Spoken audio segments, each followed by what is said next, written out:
Shalom, soyez bénis le nom puissant de Jésus-Christ, le Dieu véritable. Je suis l'évangéliste Touali Lago Samuel du ministère de la révélation d'épouse. Aujourd'hui, je suis là pour partager l'explication des versets avec vous. Ces versets-là parlent des deux oliviers que nous allons expliquer. On va prendre d'abord le livre de Zacharie, que mon frère prend pour lire.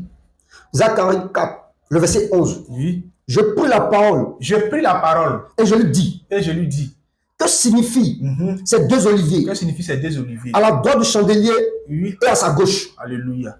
Parce qu'aujourd'hui, plusieurs personnes qui disent qu'ils connaissent les Écritures, mais qui connaissent Dieu, nous parlent des deux oliviers. Est-ce que ces deux oliviers physiques, c'est-à-dire deux arbres, que le Seigneur parle de ça dans les Écritures? Or, nous savons selon Jean 15, les arbres typifient une personne.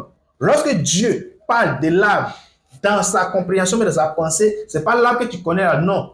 Et c'est une explication, ça parle d'une personne, ça parle d'un être humain. Lorsqu'on prend Jean 15, verset 3, mon frère prend Apocalypse 11, 4 maintenant. Apocalypse 11, 4. Oui. Ce sont Oui. les deux oliviers. Les deux oliviers, oui. Et les deux chandeliers. Oui, les deux chandeliers. Qui se tiennent devant le Seigneur de la terre. Si quelqu'un veut faire du mal, du feu sort de leur bouche. Alléluia. Alléluia. Donc, les deux oliviers sont les deux chandeliers. Et ces deux chandeliers sont deux personnes. Qui sont ces deux personnes-là? Matthieu 17, avec le verset 3, que mon frère prend pour lui. Matthieu 17. Oui.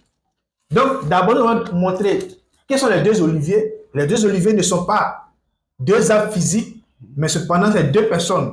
Et ces deux personnes sont des serviteurs. Oui.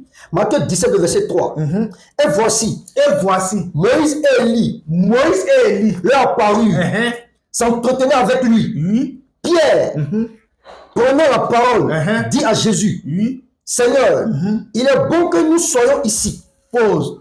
On lit les deux oliviers.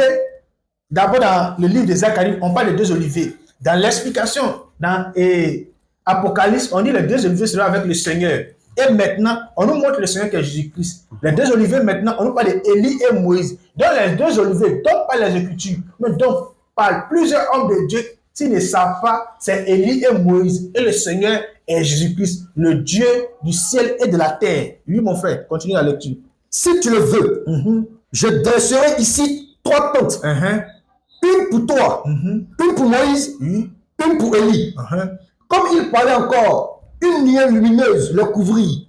Et voici, une voix fit entendre de la nuée ces paroles. Celui-ci est mon fils bien-aimé, en qui j'ai mis toute mon affection. Écoutez-le. Alléluia. Lorsqu'il entendit cette voix, les disciples tombèrent sur leur face et furent saisis d'une grande frayeur.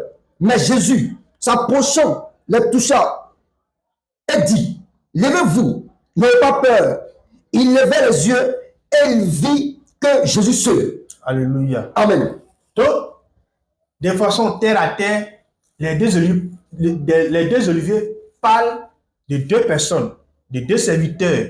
Ces deux serviteurs-là, c'est Élie et Moïse qui seront auprès du Seigneur qui est Jésus-Christ. Donc, le juge est en train de parler des deux oliviers dans les Écritures.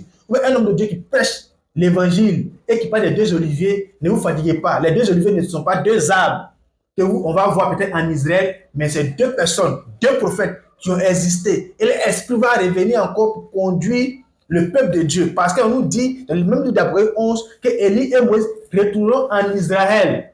Mais c'est un autre thème. Par la grâce de Dieu, par sa main puissante, un jour on viendra et on va expliquer la manifestation d'Élie et Moïse qui doit retourner en Israël. Mais pour le moment, aujourd'hui, nous sommes là pour expliquer les deux oliviers. Donc les deux oliviers, c'est Élie et Moïse, le Seigneur du ciel et de la terre et le Seigneur Jésus-Christ. Soyez bénis. Shalom.